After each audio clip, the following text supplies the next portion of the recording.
¿Sabe de dónde viene esa frase, ese dicho? Uno dice comúnmente, hay trapito sucio, ¿no? Porque cuando uno muestra la fachada exterior, muestra todo limpito, pero a veces hay cosas que no están limpitas y están sucias, y esas no se las encuentra, ¿no? Y este capítulo 5 es una gran sorpresa para Nehemías, porque él nunca se imaginó que se iba a encontrar con algo así. Un gran problema interno dentro de la iglesia o dentro del pueblo, ¿no? Y esto nos hace repensar mucho en cuanto a lo que queremos nosotros hacer hacia afuera, reparar los muros, fortalecerlos, todo. Aparece este capítulo 5, ¿no?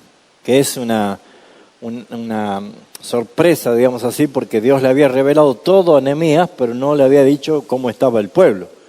Y lo que aparece acá es que Nehemías tenía que confrontar no solamente a los enemigos como una amenaza, sino solucionar un problema que había dentro del pueblo. Y eso creo que es importante que nosotros también meditemos, porque a veces queremos solucionar situaciones o cosas de afuera y a lo mejor hay cosas pendientes no resueltas dentro. Y este capítulo 5 nos lleva a reflexionar en esto y a poder hacer las cosas como el Señor las ve y las quiere que las hagamos, ¿no? Entonces yo voy a leer, ustedes si quieren síganme de Reina Valera, yo la voy a leer parafraseada para que sea más comprensible. Son solo 19 versículos, pero las voy a leer de esta versión más actualizada. Dice del capítulo 5 de Nehemías: en ese tiempo muchos hombres y sus esposas se quejaron fuertemente contra sus hermanos judíos. Algunos decían: tenemos familias numerosas y necesitamos conseguir grano para poder comer y sobrevivir. Otros afirmaban diciendo: hemos tenido que empeñar nuestras tierras y viñedos y casas para comprar alimento debido a la escasez. También habían quienes decían: hemos pedido dinero prestado para pagar los impuestos del rey, usando nuestras tierras y viñedos como garantía. Aunque somos de la misma sangre que nuestros hermanos, y nuestros hijos son como los de ellos, hemos tenido que entregar a nuestros propios hijos e hijas como esclavos. Algunas de nuestras hijas ya están en esclavitud y no podemos rescatarla porque nuestras tierras y viñedos ahora pertenecen a otros. Cuando escuché sus quejas y estas palabras, ¿qué le pasó a Nehemías? Me enojé mucho. Esto es algo que no se lo esperaba, ¿no?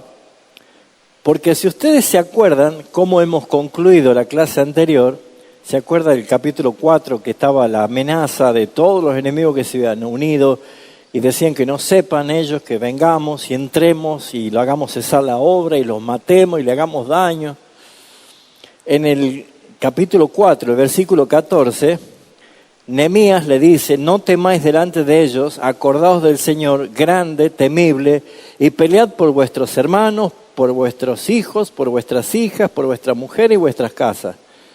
La motivación era correcta. Había que, si vamos a pelear, peleemos por nosotros, por nuestra familia, por nuestros hermanos, por el pueblo. Y eso probablemente trajo, no sé, como una mezcla de sentimientos, de emociones, ¿no? Está bien, tenemos que hacerlo, pero resulta de que yo tengo que pelear por mis hermanos y resulta que mis hermanos me están tratando mal, o hay tirantez, o hay discordia dentro del pueblo. Por eso es que Nehemías no esperaba esto. Y esto es una narrativa de un relato que muestra cómo distintas personas se quejaban de la situación económica. Entonces dice el versículo 6, cuando escuché sus quejas y sus palabras, me enojé mucho. Después de reflexionar, confronté a los nobles y a los oficiales y les dije: ¿es correcto que cobren intereses a sus propios hermanos? Luego convoqué una gran asamblea contra ellos. Ya llamó todo el pueblo, ¿no? Y les dije: nosotros, según nuestras posibilidades, hemos rescatado a nuestros hermanos judíos que habían sido vendidos a otras naciones. Y ahora ustedes venden a sus propios hermanos para que nosotros tengamos que rescatarlos de nuevo. ¿Notan la incongruencia acá? Nosotros con un gran esfuerzo hemos tenido que rescatar a nuestros hermanos de los enemigos y ahora tenemos que rescatarlos de ustedes, de los propios hermanos, del propio pueblo. Ellos se quedaron como callados sin saber qué responder. Entonces añadí diciendo, lo que están haciendo no está bien. No deberías comportarse con reverencia hacia nuestro Dios y evitar la burla de las naciones enemigas. O sea, le están dando comida a los enemigos para que se burlen, para que vean qué mal que estamos. Mis hermanos, mis sirvientes y yo hemos prestado dinero y grano a la gente, pero dejemos de cobrarles intereses. Por favor, devuélvanle hoy mismo sus tierras, sus viñedos, sus olivares, sus casas y también una parte del dinero, grano, vino, aceite que les han estado cobrando con intereses. Y ellos respondieron, devolveremos todo y no le exigiremos nada más. Haremos tal como tú lo dices. Entonces llamé a los sacerdotes y les hice jurar que cumplieran esta promesa. Además, sacudí mi manto, ¿sí? Agarró su manto y sacudió así. Y dije, así sacuda Dios de su casa y de sus posesiones a todo hombre que no cumple esta promesa. Que sea sacudido y quede sin nada. Toda la asamblea respondió diciendo amén y alabaron al Señor y el pueblo hizo conforme a lo que prometió. Desde el día en que el rey me nombró gobernador de la tierra de Judá, desde el año 20 hasta el año 32 del rey Artajerjes, es decir, durante 12 años, ni mis hermanos ni yo comimos de la provisión destinada del gobernador. Los gobernadores anteriores habían oprimido al pueblo, cobrando 40 siclos de plata por el pan, por el vino, y también sus sirvientes abusaban del pueblo. Pero yo no hice eso, porque temía a Dios. Acá habla de integridad de Nehemías como líder. Al contrario, me dediqué a trabajar en esta muralla y no adquirimos tierras. Todos mis sirvientes estaban comprometidos en la obra. Y además, a mi mesa se sentaron 150 judíos y oficiales, y así como aquellos que venían de sus naciones vecinas. Cada día se preparaba un buey, 6 ovejas escogidas, aves, y cada 10 días se traía de abundancia todo tipo de vino. Y a pesar de esto, nunca reclamé la provisión del gobernador, porque la carga sobre el pueblo era pesada. Acuérdate de mí para bien, Dios mío, porque todo lo que he hecho por este pueblo. Nehemías cerraba con una proclamación de integridad delante de Dios, porque ¿qué es lo que necesitaba Nehemías? Era que el favor, ¿se acuerda capítulo 1? La mano de Dios, favorable de Dios, bondadosa de Dios, ha estado sobre nosotros, nos está permitiendo hacer todo esto. Lo que no quería Nehemías era que por causa de un mal comportamiento de los hermanos entre el mismo pueblo, Dios diga, hasta acá nomás llegamos. Por eso es que Nehemías, un hombre de Dios, no saca a relucir cosas que él pudiera enorgullecerse, sino todo lo contrario. Él está mostrando, como hacía el apóstol Pablo, diciendo, yo no he sido gravoso a ninguno, sino que con mis propias manos he hecho cosas para ser más liviano, ¿no? Entonces, en este capítulo 5, que es justamente una demanda de la justicia social, la abolición de la usura, es lo que Nehemías está resaltando acá, que había que restaurar no solamente los muros, la defensa y la imagen del pueblo hacia afuera, sino que también debían restaurar la integridad dentro del pueblo. Y una de las cosas que si ponemos en paralelo es que nos preguntemos, ¿para qué sirve la iglesia local? ¿Para qué congregamos nosotros? Porque esta congregación, por lo menos la nuestra acá, no somos escogidos por ser hombres y mujeres perfectos, que sobresalen de lo demás, altamente calificados y con un grado de santidad superlativo. No, somos un conjunto de hombres y mujeres pecadores, llamados al arrepentimiento, perdonados por gracia y misericordia y bendecidos por la presencia del Señor. O sea que a pesar de nosotros, el Señor sigue bendiciéndonos. Entonces, si nosotros sabemos que somos personas caídas, imperfectas y que necesitamos ser moldeados por el Señor, la pregunta es, ¿para qué nosotros nos congregamos?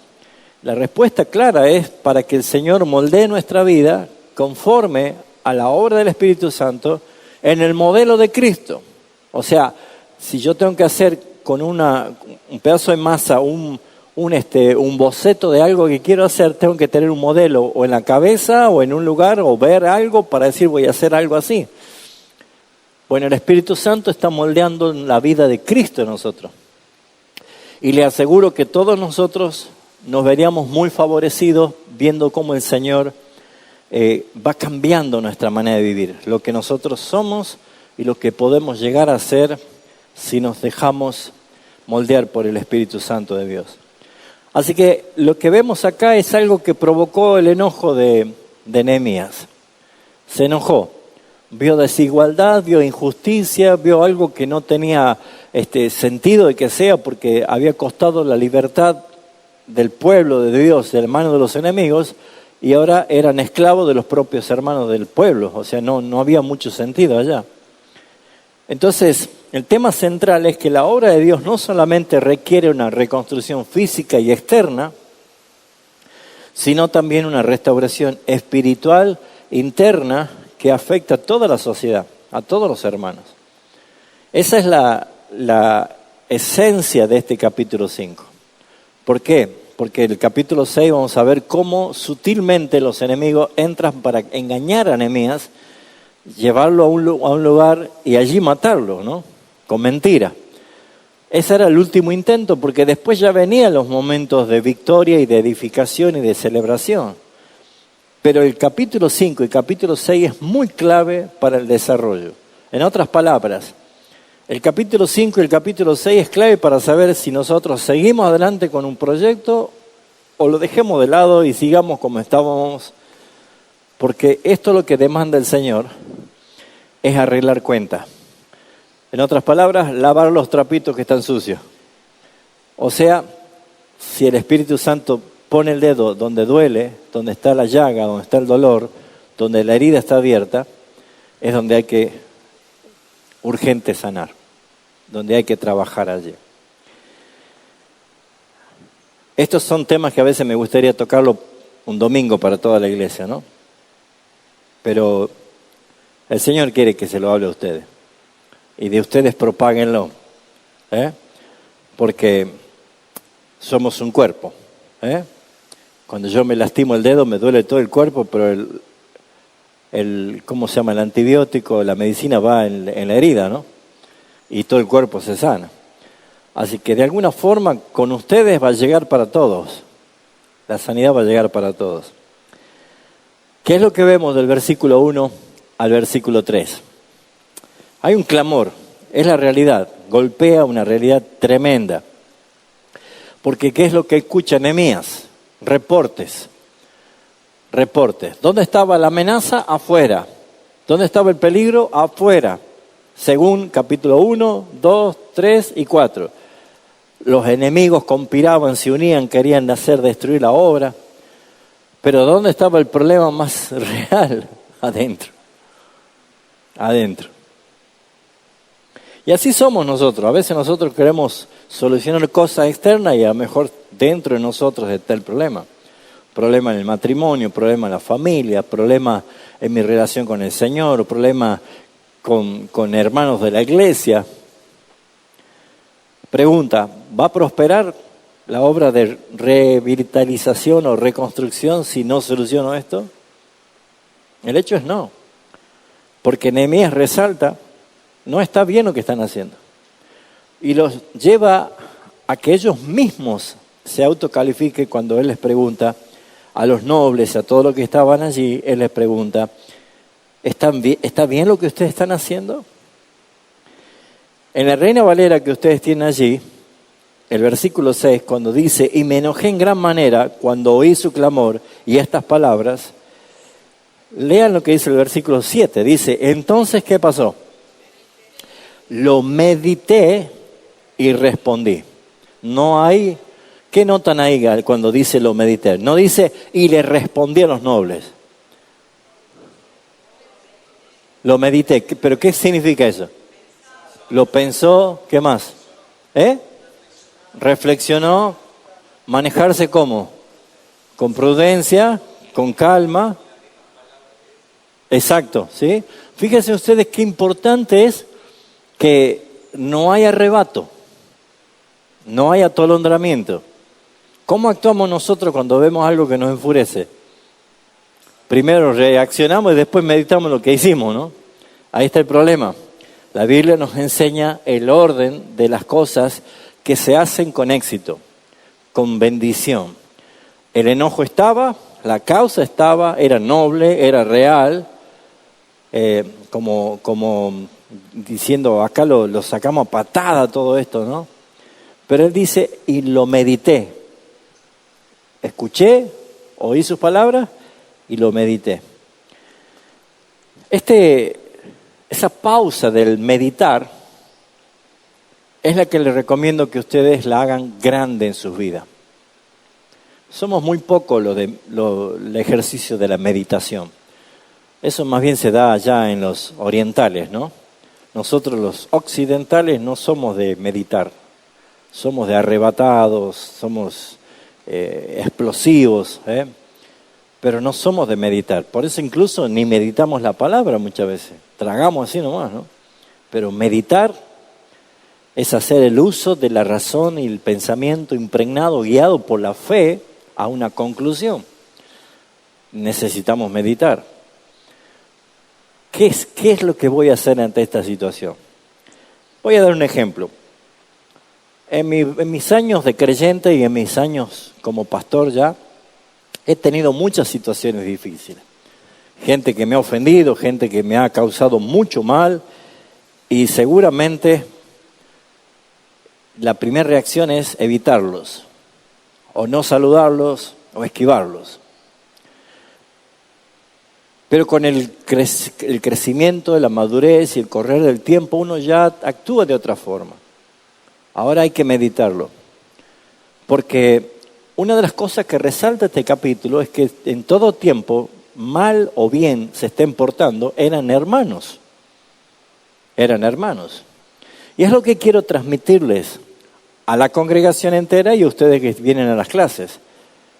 Yo sé que si nosotros queremos ayudar a otros hermanos, a otras iglesias, a otros pastores, que a lo mejor están languideciendo, están extraviados, no conocen la palabra bíblica, se han llenado de fábulas, de fantasías y cuántas cosas que hoy se puede enseñar.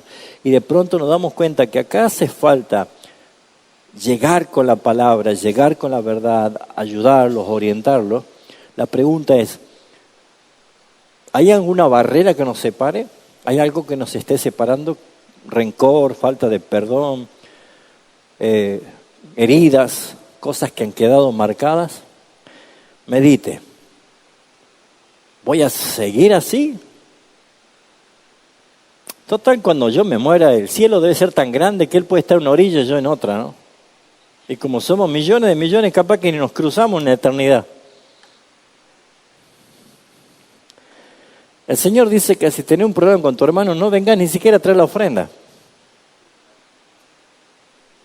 Sentate ahí con tu hermano, arreglá, oren, perdónense, arreglen cuenta y recién vengan.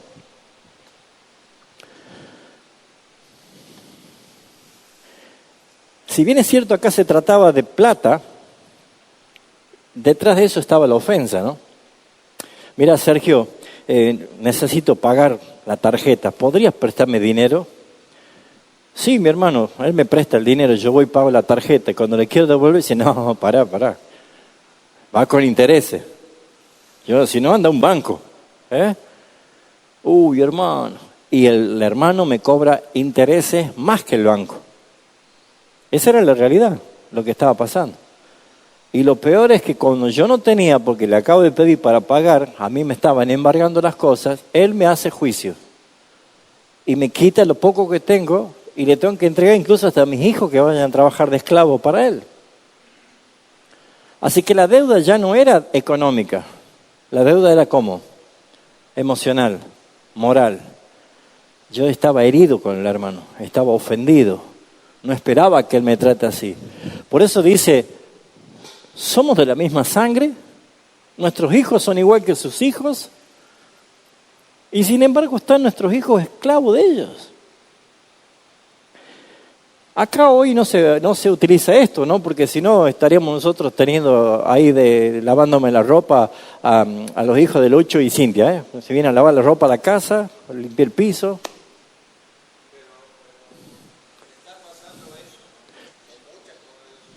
Tristemente sí, Walter, conozco. Por eso es que es el extravío que me aterra. Es el dolor que me causa. Pero ya no es más el tema del dinero, sino es la ofensa. Es el rencor, es la separación. Por eso es que esa crisis social económica entre ellos se había transformado ahora ya en un resentimiento. ¿Cómo iban a pelear juntos por sus hermanos, por las familias, por sus casas, todos si estaban enemistados, estaban separados? ¿Quién tenía ventaja ahí? Satanás. Satanás iba a tener ventaja. Iba a destruir con facilidad lo que ellos estaban haciendo. ¿Por qué? Porque había abusos, había hermanos ricos, de más posición, de más dinero o más fuerte económicamente, y los hermanos pobres tenían que estar sirviendo. Y esto es triste. Y sé a dónde se refiere Walter, porque sé que sí, es verdad, pasa hoy en día. Pero en todos los aspectos hay que arreglar, hay que solucionar. Aún hasta para decirle, hermano, vos sos electricista, ven y trabajá a mi casa. Y yo lo hago trabajar a mi casa y digo, gracias hermano, gracias. ¿Qué gracias? Pagale, si te echo un servicio. Bueno, pero somos hermanos, pero te has servido de él. Por lo menos ofrecerle, por lo menos decirle, hermano, te voy a pagar. Y si él dice, no, hermano, no, pero por favor, entonces obsequiale algo. Si no, tratarlo con dignidad. ¿Entienden eso? Pero a veces hay situaciones tensas. ¿Saben que muchas veces dentro de una misma iglesia hay ruptura entre hermanos y algunos se van porque se han sentido estafados uno con otro? Y esto es muy común. Entonces Nehemías entiende esto. Entiende que esta situación no podía continuar. Por eso es que cuando él escucha lo que estaba pasando, no tenían casa, habían empeñado todo lo que tenían, y era para poder comer y vivir. La causa era noble, porque estaba arruinado, habían sido víctimas de un imperio que los había destrozado, quemado todo, viviendo entre escombros. Eso es lo que hemos visto en las clases. Estaban entre escombros. ¿Quién iba a producir? ¿Quién iba a hacer algo? La pobreza era tremenda. Entonces, la aplicación de este punto es que no podemos avanzar en la obra de Dios si hay injusticia dentro del propio pueblo de Dios. El llamado a la reflexión ahora es este. Si hoy estás esquivando a un hermano o a una hermana dentro de la propia iglesia local porque hay alguna diferencia no arreglada, no avances, porque no estás haciendo bien. Es más, llegué esta noche y decir, hermano, necesito que hablar con vos o nos juntemos mañana. No para ver quién tiene razón, porque saben que esos problemas a veces son los más ínfimos, hacemos más grande la consecuencia que el problema. Simplemente busquen la paz y síguela, dice la palabra. Simplemente decir, hermano, perdón. No entiendo, es más, ni me acuerdo por qué nos hemos peleado. ¿Y saben qué es lo que destruimos cuando hacemos eso es la soberbia, el orgullo, que es lo que nos mantiene a exigir justicia. Nunca nos olvidemos que nosotros somos salvos por gracia, no por justicia, que no merecíamos nada. Así que, ¿qué es lo que vemos que hace Nehemías? Esto es del 1 al 5, en la cual vemos nosotros que el clamor del pueblo por la opresión era tan real que Nehemías se puso a meditar. ¿Qué hacemos con esto? Porque la obra que estamos haciendo no es nada pequeña, es grande. Eso lo había dicho el capítulo 4 de Nehemías, es demasiado grande. Hay muchas cosas por hacer. Pero si encima me entero que dentro de la iglesia las cosas no están bien, que hay trapitos sucios, pues vamos a arreglarlo, vamos a solucionarlo. Me gustaría avanzar al punto 2 sabiendo que si ustedes están en alguna situación así, que se comprometan. Es decir, de mi parte, yo voy a hablar con ese hermano, esa hermana, y voy a buscar allanar cuenta. Háganlo, la iglesia va a ser bendecida. El segundo punto, Nehemías confronta la injusticia. Esto está del versículo 6 al 13, ¿no?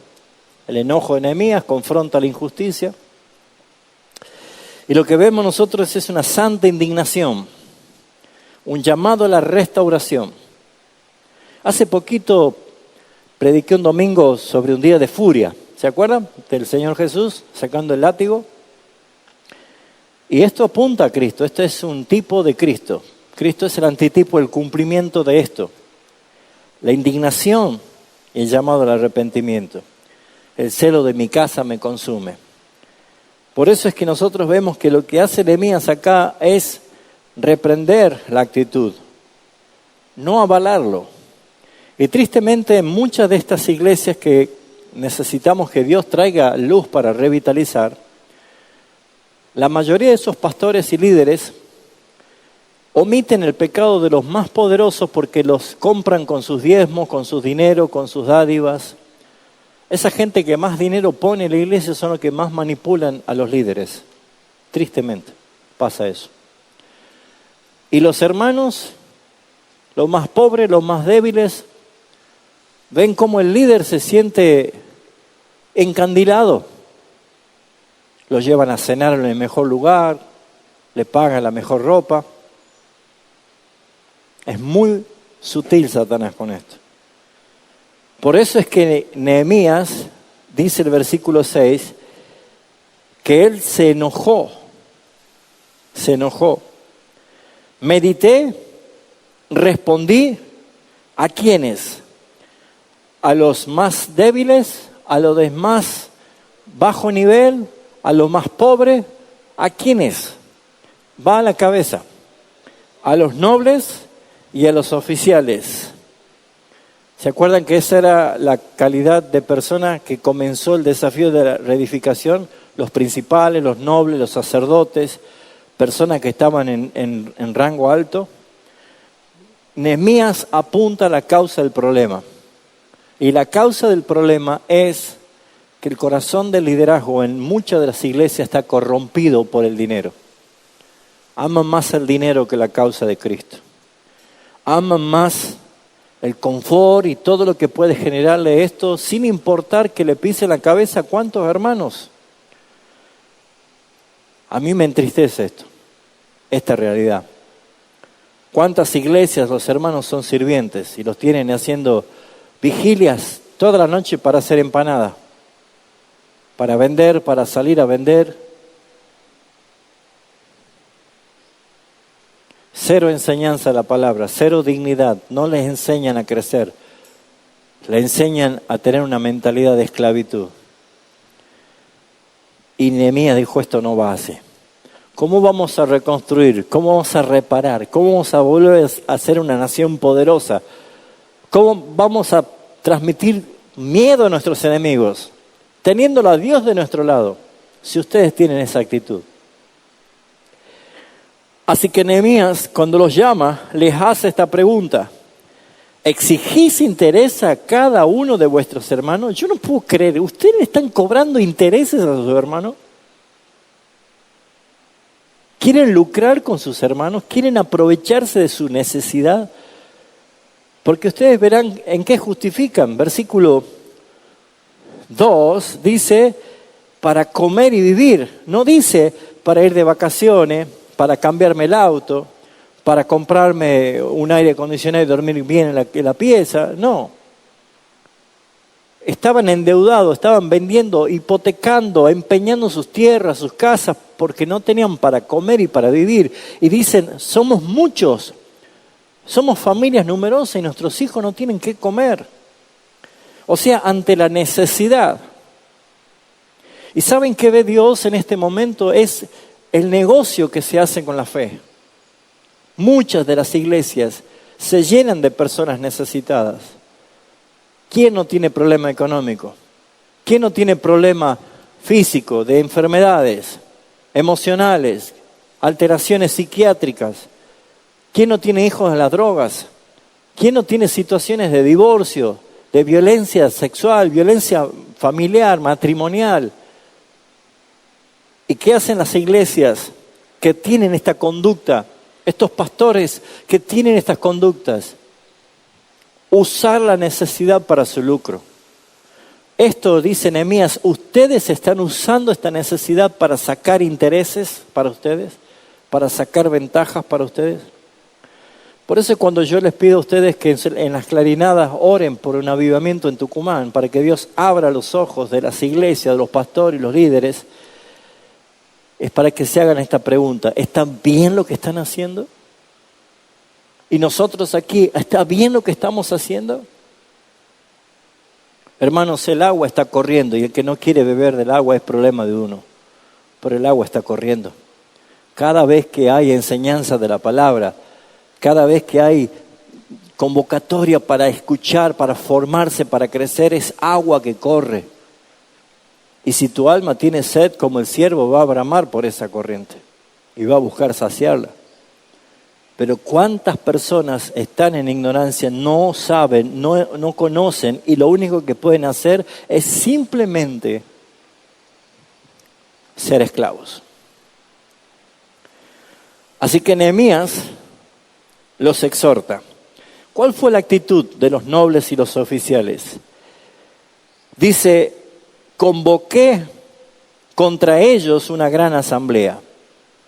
Esto sí que estaba pesado, ¿no? Estaba duro. No lo habló en privado, no los recriminó en una oficina, sino en una gran asamblea, delante de todos. Dios va a hacerlo exactamente lo mismo. ¿Sabe cuando seremos juzgados en el día del juicio final? No será en una cámara Gesell, en un cuartito cerrado, por Zoom, sino que delante de todas las naciones. Y aún hasta delante de Adán, porque los muertos serán devueltos. Todos compareceremos delante del Señor. Allí no habrá privacidad. Todo estará abierto y desnudo ante los ojos de aquel que debemos dar cuenta. Hebreos 4:13. Y acá Nehemías hace exactamente lo mismo. Como lo hizo Pedro con Ananí y Zafira en la iglesia allí en Hechos de los Apóstoles capítulo 5, cuando querían robar al Espíritu Santo y delante de todos cayeron muertos. Y el versículo 11 dice, y sobrevino gran temor a toda la iglesia después de que haya pasado esto. Cuando Dios va a hacer algo, cuando Él va a sacudir su manto, como dice acá, y lo hizo Nehemías, es porque Él va a purificar su iglesia. Ante la palabra somos inexcusables. Entonces Nehemías, después que hace esto, dice que él convocó gran asamblea y les dije, nosotros según nuestras posibilidades rescatamos a nuestros hermanos judíos que habían sido vendidos a las naciones. O sea, hicimos todo lo que está en nuestro alcance para rescatar a nuestros hermanos que habían sido vendidos a otras naciones. ¿Sabe qué es lo que hace referencia a ese renglón? Se llama redención. ¿Cómo se liberaba a un esclavo? Pagando un precio para comprar su libertad. Eso se llama redención. Yo compraba y lo redimía. Si usted dice, necesito empeñar mi anillo porque no tengo plata, usted va y lo deja en la casa de empeño. Le da el dinero, pero usted dice, yo lo voy a redimir, voy a comprar mi anillo de nuevo cuando yo le pueda devolver el dinero. ¿Sí? Esa es redención. Ahora acá lo que vemos es que Nehemías dice, nosotros tuvimos que redimir a los propios hermanos que estaban vendidos como esclavos en pueblos enemigos y nos ha costado. Ahora ustedes lo van a hacer esclavos. Pregunta, ¿quién nos ha traído libertad a nosotros? Cristo. ¿Eso cómo se llama? Redención. ¿Con qué nos compró Cristo? ¿Cuánto varía tu vida? Su sangre. Pedro dice, no fue ni con plata ni con oro, sino con la mismísima sangre del Cordero. Ahora, diga conmigo, soy libre. No, pero haga así, mire, soy libre. Señal de libertad, ¿no es cierto? Ahora, ¿cómo yo puedo ir a esclavizar a un hermano si Cristo pagó en la cruz por su libertad y yo voy a hacerlo esclavo con el rencor, con la falta de perdón, con la ofensa, con cualquiera de esas cosas? Dice Nehemías, esto no es así. Nunca le niegues el perdón a alguien que te pide perdón. No guardes rencor, perdónalos. Y si hay perdón todavía frisado en la heladera, que hace años que deberías haber pedido perdón y no lo hiciste, sacalo, descongelalo y anda con amor de Cristo y decirle, hermano, perdóname, yo te ofendí, yo estuve mal. ¿Por qué?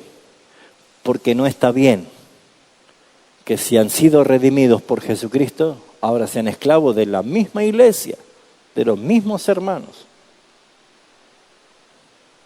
Trapito sucio. Y saben que el Espíritu Santo nunca queda sin señal, ¿no? Sin Wi-Fi.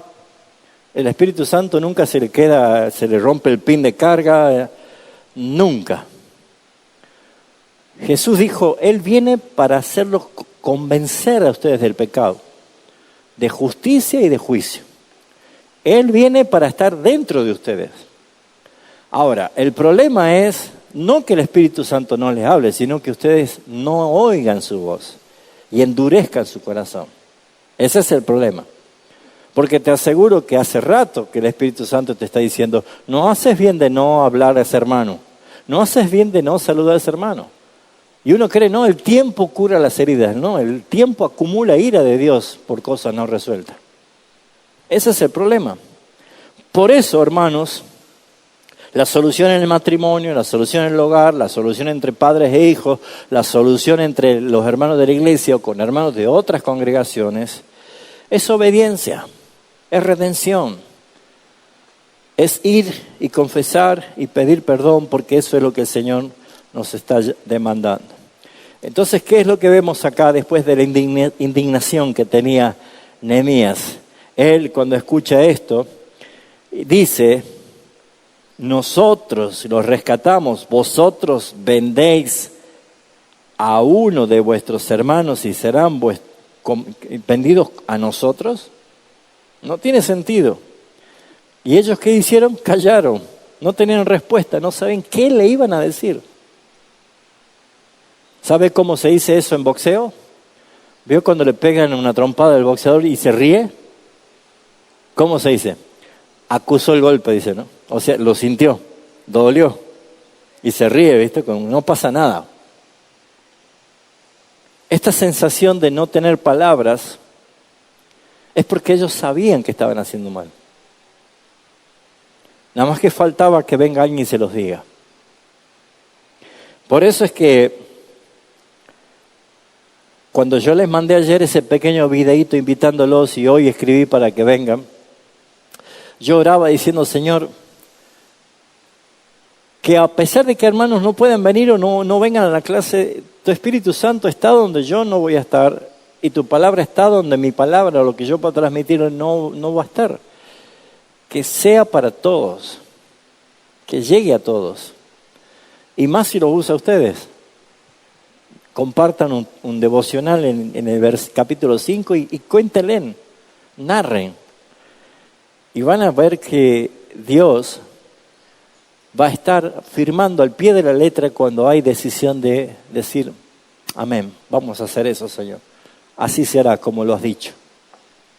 Porque después lo que viene en el libro de Nehemías, los demás capítulos, Es celebración, es avivamiento. Abren la palabra, lloraban, crecían. Estamos en la parte, en el clímax de la tensión. Estamos en el pico de la montaña. Este capítulo y el 6, que lo vamos a ver el otro miércoles, va a ser crucial.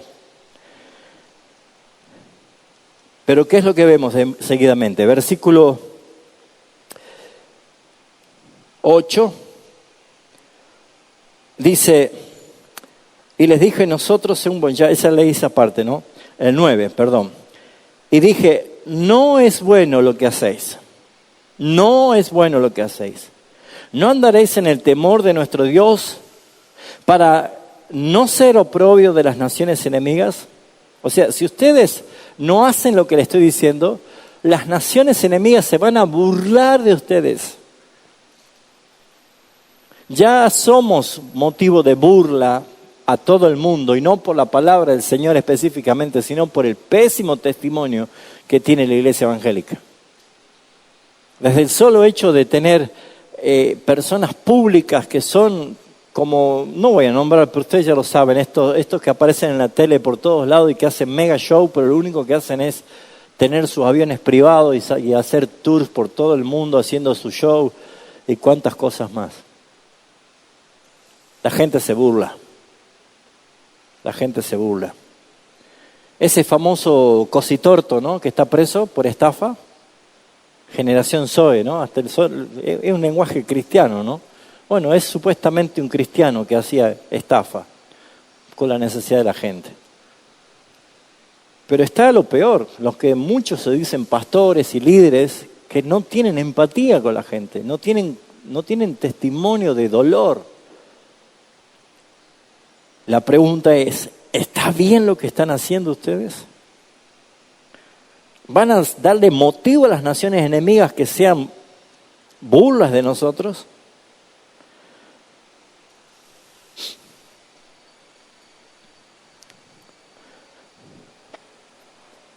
Lo que hace el versículo 10 y 11 en Nehemías es llevarlo a una actitud de obediencia. Versículo 10. También yo y mis hermanos y criados les hemos prestado dinero y grano, quitémosles ahora este gravamen, o sea, el interés. Os ruego que devolváis sus tierras, sus viñas y olivares y en sus casas, y la centésima parte del dinero, del grano, del vino, del aceite que demandáis de ellos con interés. O sea, restitución, devolución, devuelva. Desde el vamos, que está mal pedir prestado y no devolverlo, ya es robo agravado por el vínculo. ¿O no? Porque no lo devuelve nunca, ¿no? Y uno dice, es que me olvido. Bueno, hermano, pero es necesario entender que, ya te acordás. Pero lo que nosotros vemos acá está hecho en el sentido de que le quitaban las tierras, le quitaban sus bienes. Sí es verdad que hay conducta, incluso Proverbio habla de aquellos que solamente viven para pedir prestado, ¿no? Vivir en balde. Entonces uno ya sabe más o menos con quién va a tratar. Tal vez habría que enseñarle a ese hermano a no ser alguien holgazán y dependiente de la dádiva, sino que pueda también generar con su trabajo. ¿Cuál fue la respuesta ante esta convocatoria? Versículo 12. Y dijeron, lo devolveremos y nada demandaremos y haremos como tú dices. Amén. Bueno, vamos a firmar en el escribano que esto sea así, dice, ¿no? Listo, muy bien, es que esperaba escuchar eso, ¿no? Usted ha visto cuando lleva un político a su barrio y le dice, mira, acá no hay cloaca, no hay luz, todo le vamos a arreglar. Y los vecinos le aplauden, ¿no? Y se va. ¿Y le arreglaron? Entonces, cada promesa se tiene que juramentar. Es lo que nosotros vemos que hizo nuestro Dios. Para que Él no sea tenido como alguien mentiroso, a la promesa le interpuso el juramento, dice Hebreos. Porque Él, no pudiendo jurar por otro mayor, juró por sí mismo, diciendo, yo voy a bendecirlo en verdad. Dios lo hizo. Entonces lo que Nehemías hace cuando ellos dicen, haremos todo como tú dices, entonces convoqué a los sacerdotes y les hice jurar que harían conforme a esto. Y además, Nehemías hace un acto de legalidad profética. Él tomó su manto y sacudió. Yo no sé si usted tomó la ropa de alguien que viene de la obra de construcción. ¿Y qué tal si lo sacude? ¿Qué va a salir? De todo, ¿no? Mugre, polvo, cemento, cal, todo. Saca esa de acá, decimos, ¿no? Nehemías no estaba en la salón oval de la casa de gobierno con aire acondicionado. Nehemías se acaba de bajar del fratacho del muro. Estaba trabajando con todos ellos. Así que él, ¿qué hizo? Sacudió el polvo delante de todos en forma visible y ellos dijeron, wow. Dice, así el Señor sacuda a los que no cumplen y no les quede nada. Palabra fuerte, ¿no?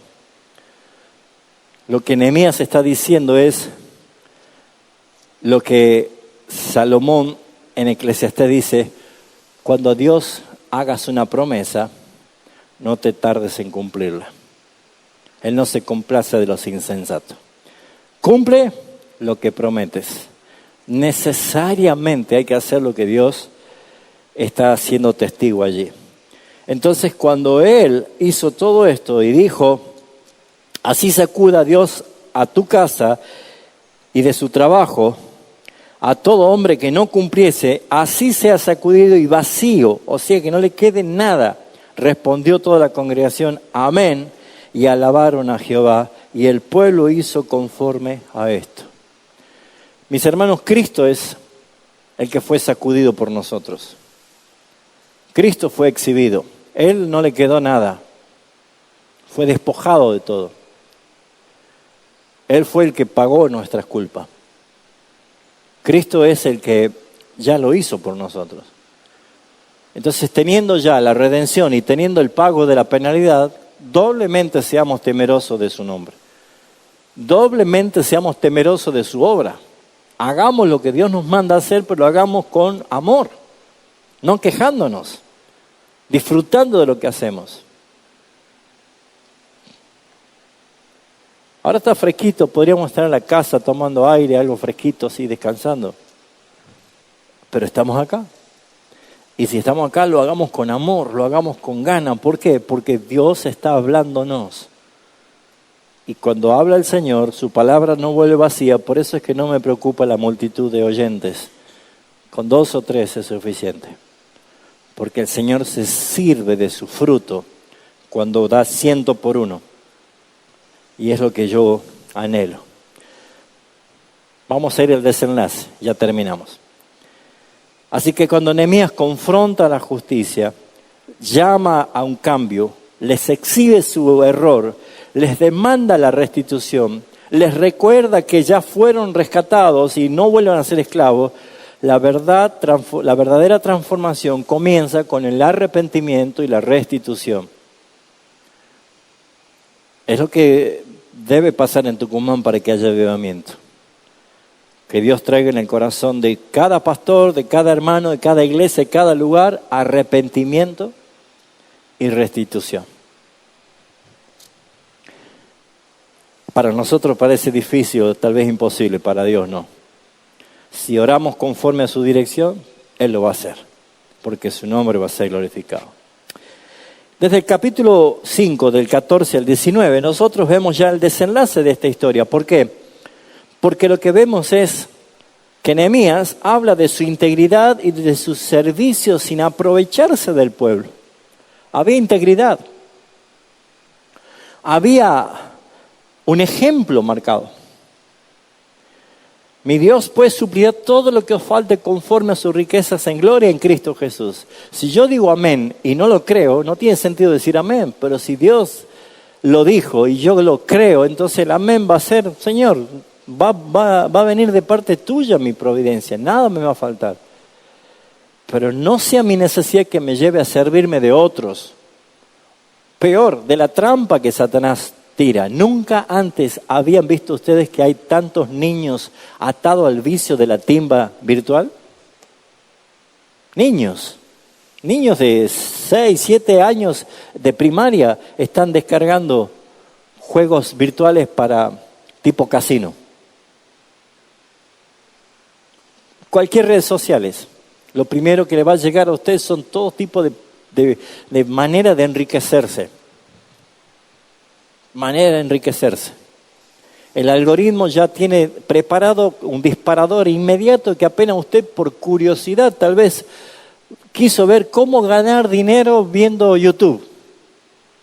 Te van a bombardear todo el tiempo y va a ser tan subliminal el mensaje que algunos van a terminar viendo a ver si pueden hacerlo. ¿Y saben cómo quedan? Atados, esclavizados.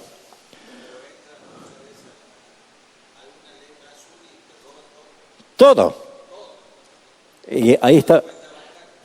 La ambición te genera ese peligro. Por eso es que la palabra no se equivoca cuando dice el amor al dinero es la raíz de todos los males. No dice el dinero, es el amor al dinero. Entonces lo que nosotros vemos es que Nehemías está mostrándose en integridad. Yo, aun siendo llamado por el rey gobernador, nunca me serví de las cosas que como gobernador me correspondía.